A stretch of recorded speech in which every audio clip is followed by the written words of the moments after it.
Okay, so we're going to do all of Chapter 4 in the next 40 minutes, believe it or not. It's much more straightforward material than were Chapters 6 and 7. So let's just dive in and get it done. So Section 4.1, I hope you all remember Taylor polynomials from Calc 2. The big idea of this formula is that it's the unique polynomial that mimics the function as well as possible. That is, it has the same value, the same derivative, etc., up to whatever the degree of the polynomial is. So, y'all have seen many examples of Taylor polynomials back in Calc 2. Okay, well, for a multivariable function, same idea, right? So, we're going to find a polynomial that mimics the function in the same ways. So it's going to have the same value as f at the given point where you're doing the approximation. It's going to have the same, I'm going to say derivative, right? But of course there's actually a bunch of partial derivatives. So, okay, fine. All of the same partial derivatives, etc., right? Second order partials, various, mixed partials. Once you get above the first partial, of course, you can do the partials in any order. Okay. All right. So, all of that, you can confirm for yourself that this is the right answer for degree to be 2. All right. So, if you're looking for the second order polynomial that best mimics a given, appropriately regular function f. There it is. This is the formula. And notice how familiar it looks. The value of the function is the first term, just like in Calc 2. Derivative times x minus a. Exactly like with single variable functions. Now, of course, this is a derivative matrix. And this is a x minus a vector. Right? So, sure, it's different appropriate to the context, but it's highly analogous. It's morally equivalent, exactly the same thing we did in single variable. Even the second order term is actually pretty familiar looking. You got your second derivative. Now, the second derivative comes in a weird form. It comes in the form of this, what we call Hessian matrix. This is the matrix of all of the various different second partials. But second derivative, then we have 2 factors of x minus a, and then we have this scalar factor of 1/2, just like in single variable. All right. So this Hessian matrix, by the way, is going to be one of the things that we're going to be looking at more closely when we get into the second derivative test, which will be in a few minutes. But for the moment, it's just part of this formula for the degree 2 Taylor polynomial. All right, so it's a formula. We just finished section 4.1. Everything else is really kind of a review of Calc 2 stuff about Taylor polynomials. All right, 4.2. So now again, I'm going to draw an analogy. So single variable calculus, talking about optimization. Let me give you a very quick, broad stroke summary of how single variable optimization works, and I'm doing this in such a way that it will generalize nicely to the multivariable context. So let's suppose you have a function defined on an interval, and let's suppose that the graph of your function looks like this, whatever, and you want to find the maximum value of the function, right? So here's what I'm going to call our process of elimination. If these 3 conditions are satisfied, let's say we're looking at, for example, this point right here, for that point in the domain. Notice it's in the interior of our interval. It's not an endpoint. Okay. Notice the function is differentiable there. And of course, we don't have a formula, so I can't actually confirm that. But based on the way the picture is drawn, the suggestion, let's presume the function is differentiable there. And notice again, the way I have it drawn, you can look at the slope, and it would seem to be the case that derivative is non-zero. So that being the case, claim that means that the function's increasing. It is literally in the process of getting bigger. Specifically, in this case, if I am at this point and moving in that direction, the function is literally increasing. So I claim whenever these three conditions over here on the left are satisfied, the function is in the process of increasing one way or the other. Now I say one way or the other because, of course, let's suppose we were looking at this point here. Right? At that point, the function's not increasing as I move to the right. It's decreasing as I move to the right. So, okay, well, yeah, but it is if I go to the left, the function is increasing. Right? And I know that I have the flexibility to move at least some small amount to either the left or the right because I'm in the interior of the interval. Right? So these three conditions will just do it. If you find a point in the domain where these three conditions are satisfied, this is not the maximizer you are looking for. It just isn't. Here's the really great news. Most of the points in the domain, those three conditions are satisfied, right? And there's really very few points in the big scheme of things that don't satisfy those conditions. And let me zoom out so I can see a little bit better here. Points that are not in the interior are points that are on the boundary. Well, there's two of those. Points that are not differentiable. Well, we have, it would seem, one of those. Points where the derivative is not non-zero. Okay, so points where the derivative is zero. Okay, fine. We have one there and let's see, one there. That's it.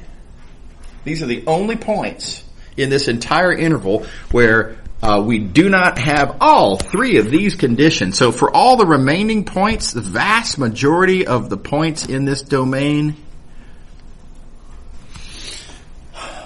this argument in green eliminates, again, the vast majority of the points in the domain. So the reason we call these remaining points critical points is because these are the points that where I have to kind of throw up my hands and admit I don't really know what's going on at those points. I cannot eliminate these purple points. Something went wrong with my elimination argument. Who knows, right? So we call them critical points in recognition that we need to worry about those points, check the values, compare, whatever. Okay. All right, so that's single variable. I hope that all looks familiar. Now, let me just point out, in multivariable, it's morally the same thing. So let's look at these three conditions here. If you have a point that is in the interior, such as, for example, that point right there, it's in the interior of my domain down here. Presume that the function is differentiable there, which, obviously you can't literally tell that from the drawing, but let's just suppose. And then likewise, let's suppose that the gradient is non-zero, which, by the way, from the picture, kind of looks like uphill is sort of that way.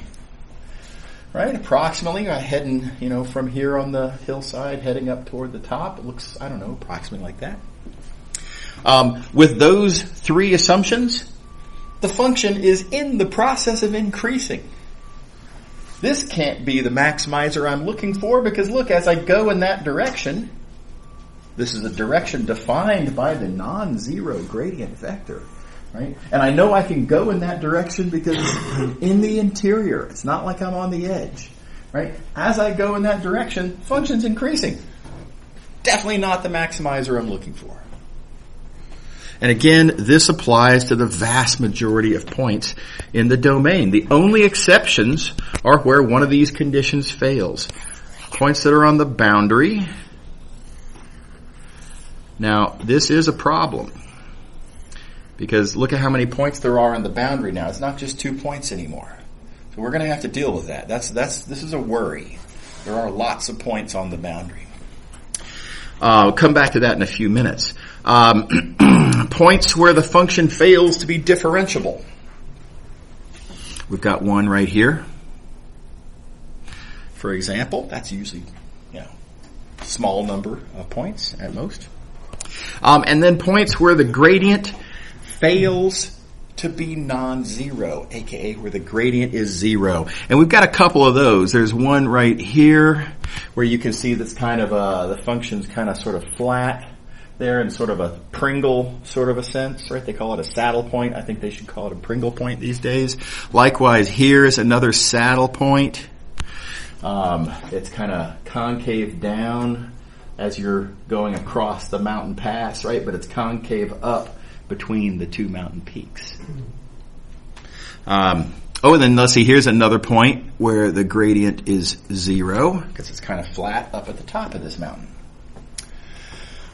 Right, so but other than those points, at the vast majority of points in the domain, those three conditions are satisfied, which means the function is increasing in at least one direction, and therefore all of those green points are not maximizers. So again, we have an elimination argument that eliminates almost every point under consideration, leaving us only the short list to actually deal with. And these are the criteria for, again, what we call critical points, because we just can't eliminate them, right? I emphasize we don't know for sure which, if any, of these points are local maxes or local mins. That's a separate question. We'll deal with that in a few.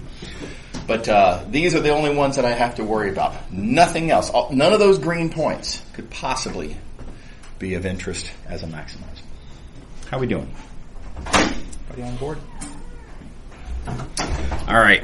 So this is how we find maxes and mins. This is how we optimize functions. We're going to have to deal with the boundary later. Again, we'll talk about that in a few minutes. But look for the few points where the function fails to be differentiable. At a glance, you can look at the formula and just keep in mind most functions that we write down are differentiable in most places. Right? Polynomials are differentiable everywhere. Right? Exponentials are differentiable everywhere. Any compositions of polynomials and exponentials, trig functions where they're defined, log functions where they're defined, they're all differentiable everywhere where they're defined. Right? So usually, again, that's kind of an eyeball thing. And so the meat, most of the work that we have to do, take the gradient, set it equal to 0. It's just like in Calc 2. Or Calc 1. Sorry, Calc 1. Right, where we do optimization. Okay, all right. So let's see. Here's a good example to talk through. So let's find all the critical point. Whoa, stylus. Let's find all the critical points of this function right here. Notice it's defined everywhere. The domain is all of R2. R2 does not have a boundary. Goes on and on and on and on forever, right? So every point's in the interior. There's no boundary points. There's okay. So we didn't find any critical points by way of that first criterion. Okay, next, is this function differentiable? More to the point, does this function fail to be differentiable anywhere? No, it's a polynomial. It's differentiable everywhere. No issue. And then now, again, where the sort of most of the work tends to come in. Let's take the gradient. We set it equal to 0. That gives us this pair of equations. Well, let's set it this way. That gives us this vector equation. Let's recognize that for a vector equation to be true, the individual component equations must both be true. And, well, these are actually pretty easy equations to solve, right? This green equation immediately tells you that x has got to be plus or minus 1. And the blue equation tells you that y absolutely has to be 0. And that means that grand total, all together, these are your possible critical points right there. How we doing? Is everybody on board? Flow's pretty straightforward, right? You see why I wasn't scared of chapter 4, right? This is chapter 6 and 7 way harder, right? No doubt about it. All right.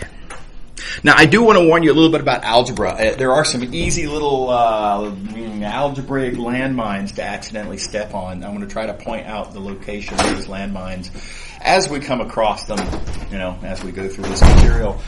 So let's suppose that we ended up with this vector equation to solve, and let's not worry about where it came from or where it may or may not have come from, but let's just look at this as a vector equation. How do you solve this algebra?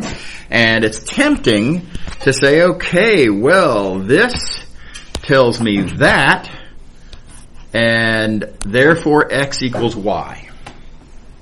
Very tempting. A lot of students have been allowed to get away with this in high schools, right? I'm just saying. So this is not unheard of. This is wrong, right? And it's importantly wrong. And this is not, mathematicians being sort of uptight about formalities. It's just straight up wrong. X could just as well be negative y. Totally satisfies this equation. Right? So if you're kind of fast and loose with square roots, as sort of, like people like to say that square roots, they undo the square. Not really. Right? That's oversimplification. There are really always two possibilities. And so what we've got to do in order to actually do this algebra is consider these cases separately. We're going to have to first consider what happens when x is equal to y, deal with that.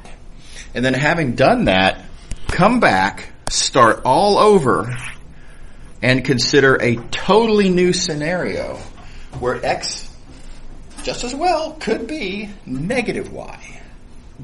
And do all of that algebra as well.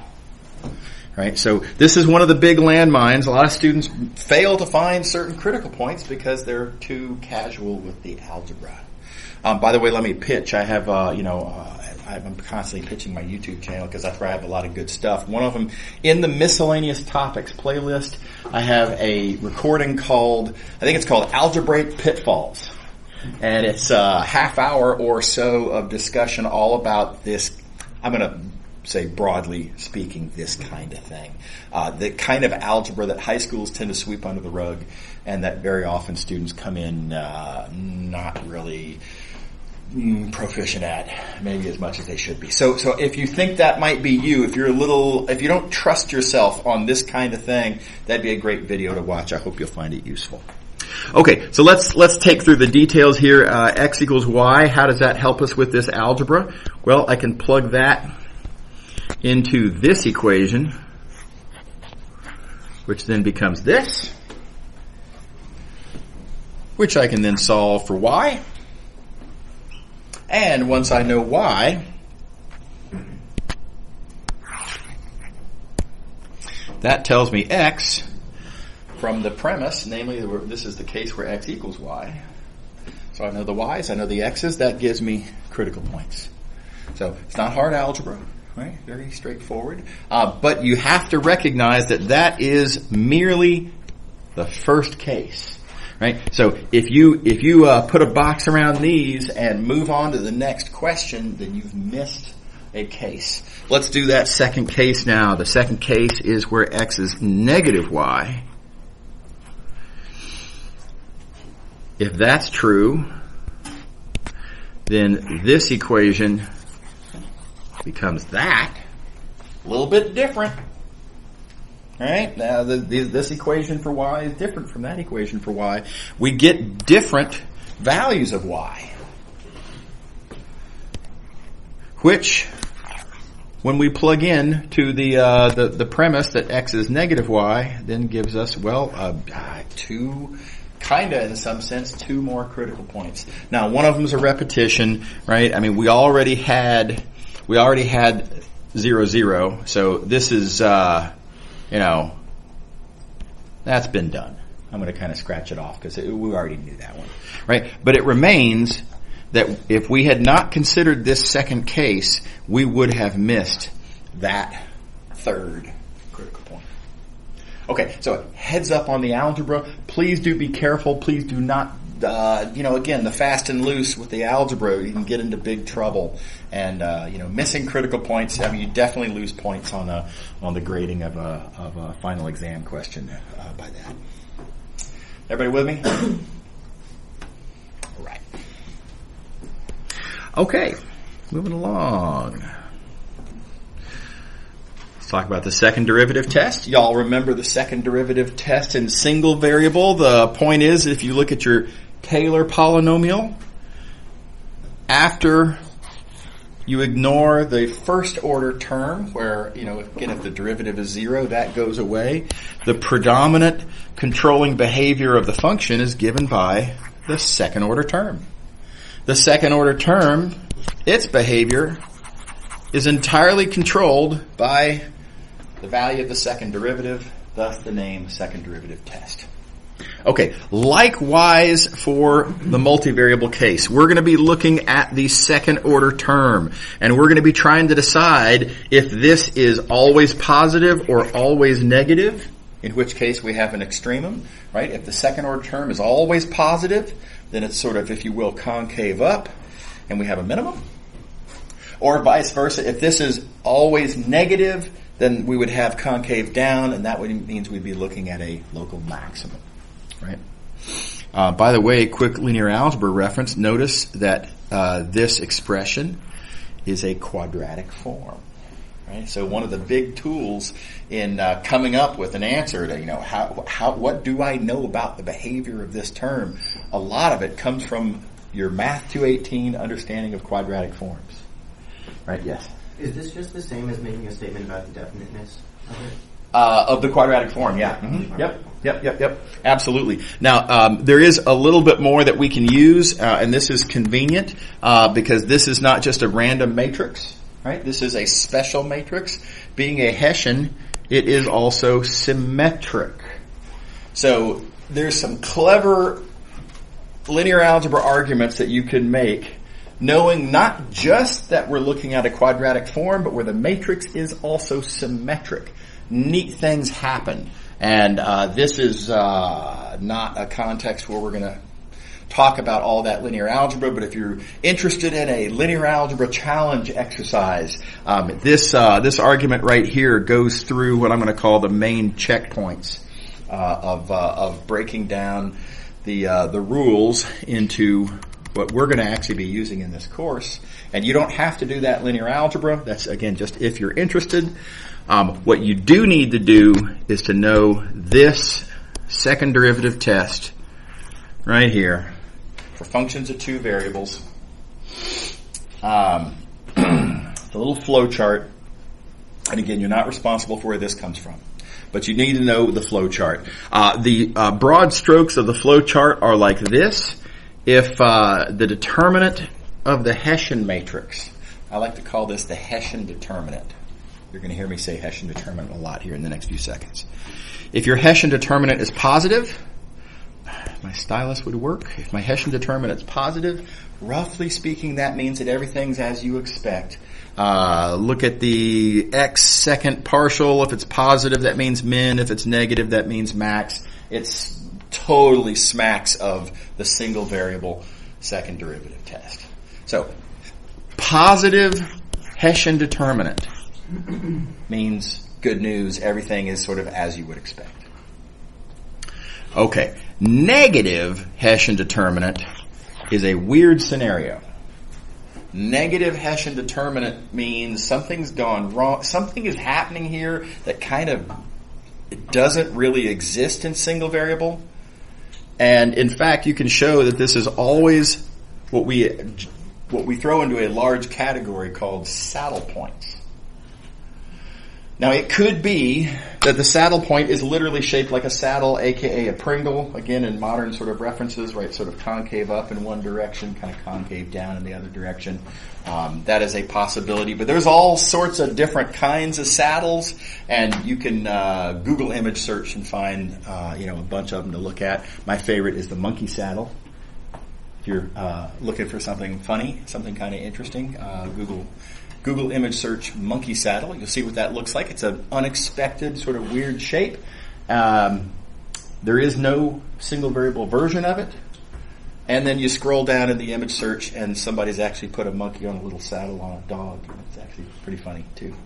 That all comes out if you have a negative Hessian determinant. And then third possibility, if the Hessian determinant is 0, the test fails. We throw up our hands. We have no idea what's happening, and we just cannot classify that point. Okay, so make sure that you've got this memorized, this little flow chart of possibilities. Here's an easy example.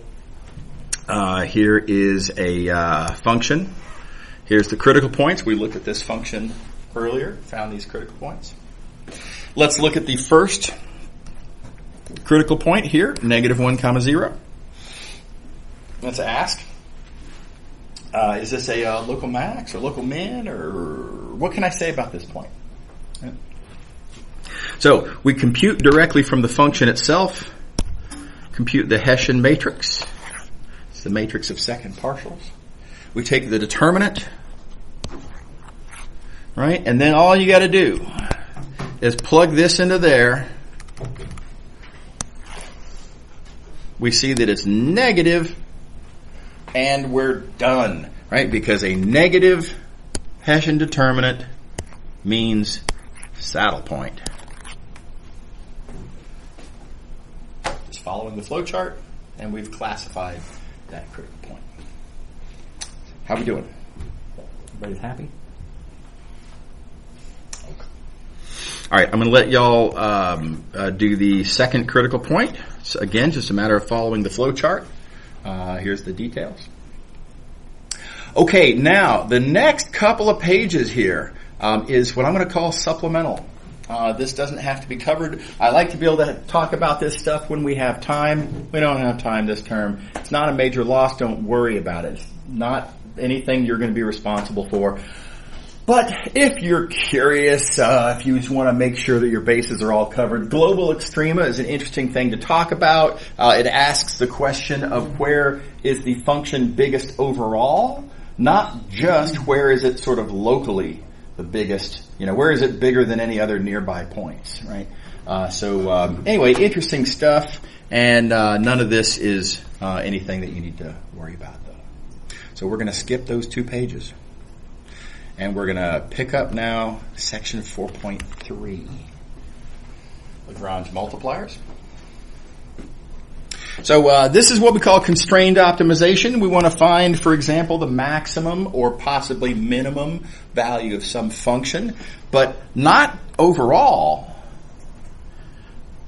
rather subject to a certain constraint.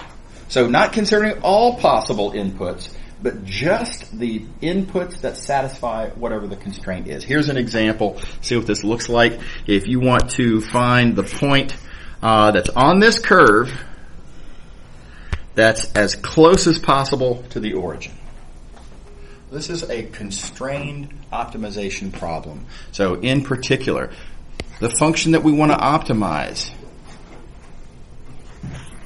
well, that's this right here. I want to find the point that minimizes, right? So I'm looking for closest, not farthest. Looking for the closest point to the origin. I want to minimize distance to the origin. Okay, now, asterisk. Little life hack here, little mathematical life hack. This is obviously not distance. This is distance squared. Right? And I make the obvious little observation that if you find a point that minimizes distance squared, that point also minimizes distance. Think about it. Right? So it's a nice little hack. Again, it's a lot easier to deal with distance squared because there's no square roots in the formula. Right? So when that's the case, when you're looking for the closest, when there is a distance that you want to minimize, then pull this move here. It's a nice one. Okay, this is what we call our objective function, the function that we're trying to make as small as possible in this case. Okay, the constraint comes from this equation right here. That's our constraint.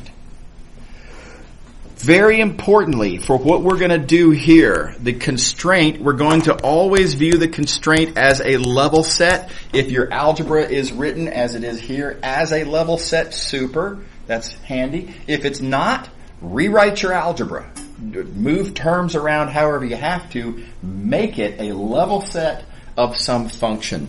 And that function is what we call the constraint function. I didn't circle that the way I wanted to. Let me do it like this. That's the function that we call the constraint function. So the weird thing about constrained optimization is actually two functions you have to keep track of. There's the function that you want to make as big or small as possible. And then there's a completely unrelated function that has to equal to a given specified constant as you look for the min or max of that objective. Okay, how are we doing? Does everybody see how we're breaking this down? Questions? Okay. All right, so here's a couple more examples.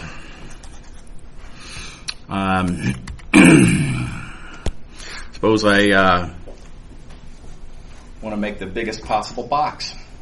I have a certain amount of area, for whatever reason, maybe cardboard costs a certain amount of money, and given my budget, blah, blah, blah, I can only afford a certain total surface area for this cardboard box, right? But I can make a box that's tall and skinny, or a box that's like really short, but it's like wide and long. Also, there's a bunch of different options how you could use that area.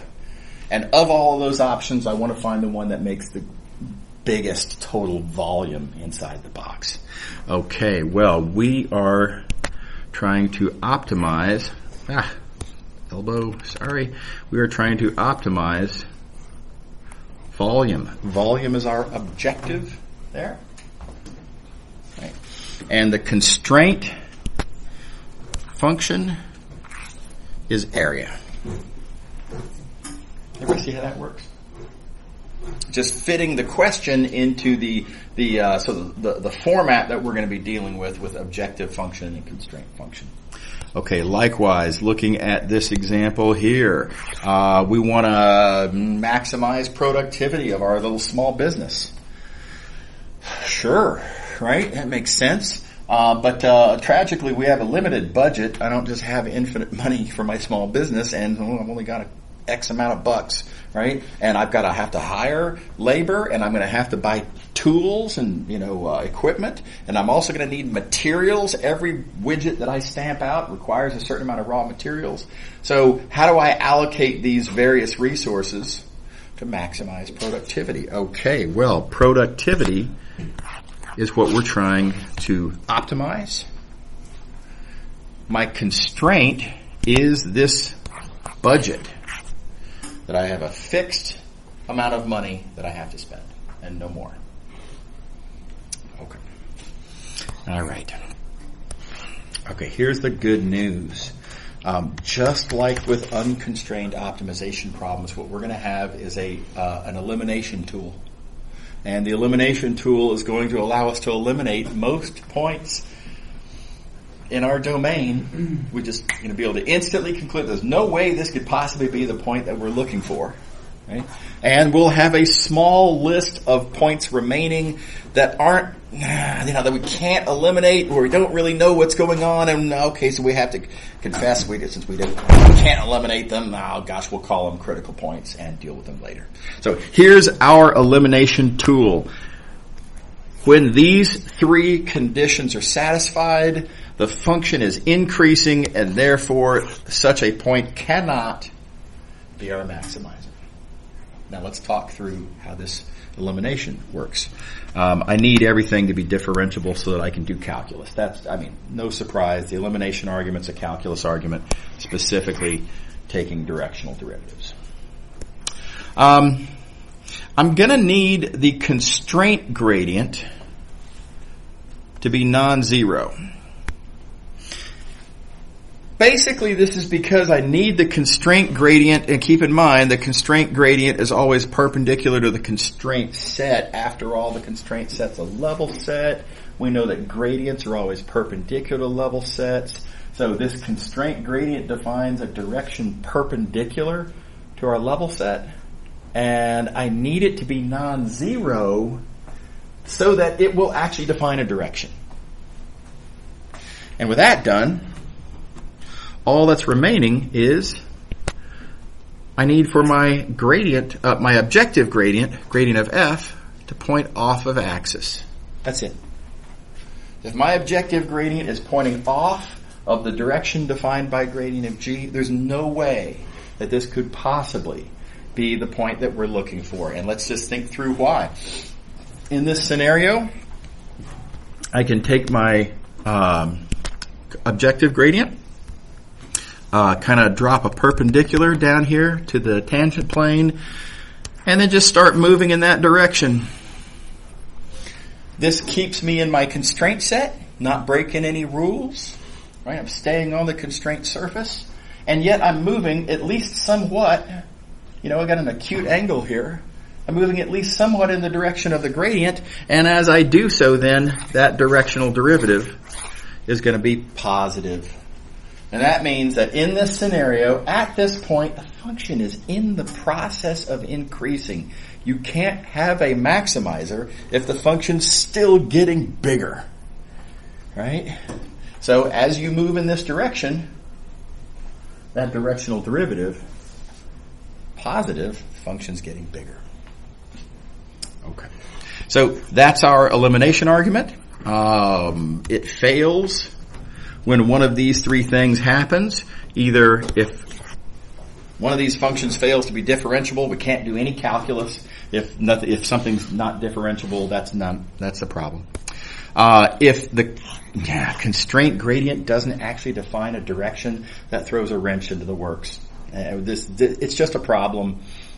There's a lot to say about that, but I'm just going to state that as it is. And then, if the gradient does point on axis, if it points in the same perpendicular to the surface direction as gradient g, can't eliminate such a point. So what we've got left now is just a bunch of examples. I'm just going to walk you through the examples we have 2 minutes left. I'm happy to stick around for a little while after class time ends and talk through the rest of these examples. Of course, you can also look at recordings that I have on YouTube channel, etc. But let's just walk through this real quick. We want to find in this first example the highest point. Okay, so I'm trying to maximize z.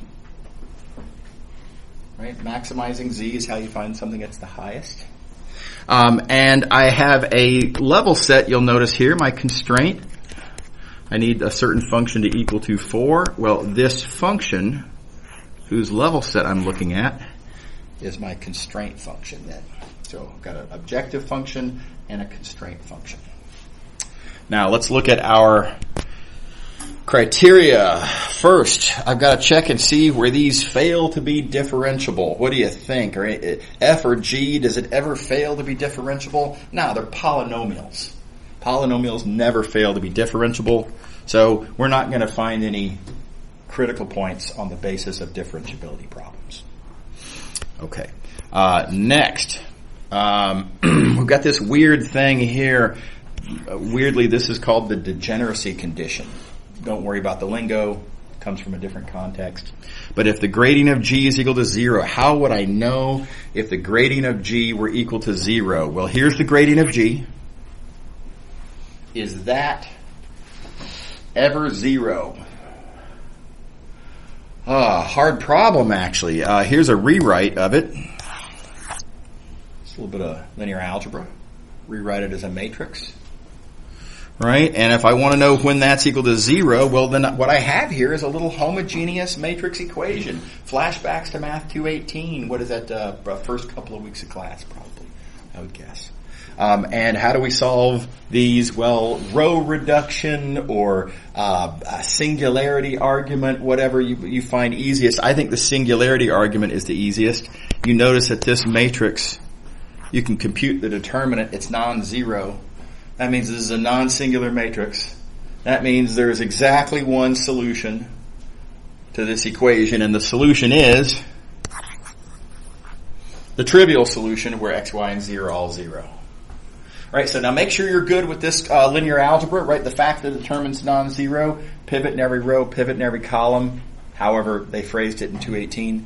But the unique solution, trivial, is obviously going to work, so this is the only solution. And now, notice it fails that equation. Keep in mind, all of this is an elimination argument. So what we're looking for is a point on this surface that satisfies this algebra. Well, all we've found is a point that's not on the surface. Therefore, there are no points on the surface that have this that satisfy this equation. So again, no critical points. Again, all right. So we're through two of the conditions, and we haven't found any critical points yet. Okay, last one. We call this the Lagrange condition. It's just a matter of computing these gradients and setting one to be a multiple of the other. Here's what that algebra looks like, right? That's there.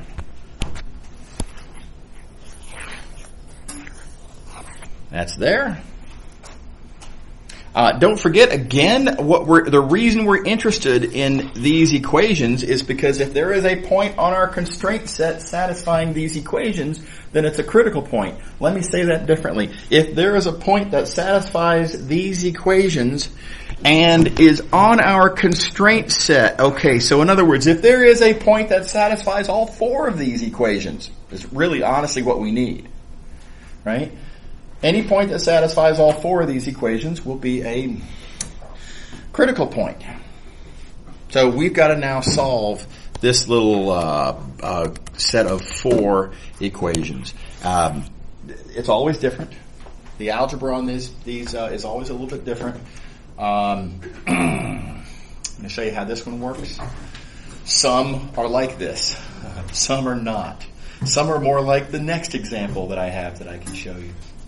Some are more like the third. So anyway, in this case, the foot in the door is to realize that from this equation here, lambda can't equal to 0. Once you know that lambda can't equal to 0, then looking at these equations, if lambda is not 0, I can cancel it. That gives me those equations, which are easy to solve.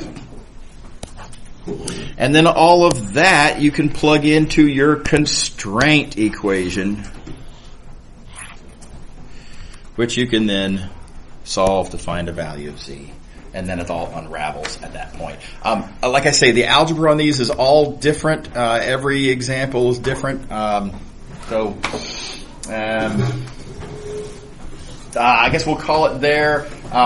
There are two more examples if you'd like to look at. Again, if you want to look at my videos from earlier this morning, I talked through those last two examples also. See y'all later. See you on Wednesday. And good luck on the midterm exam.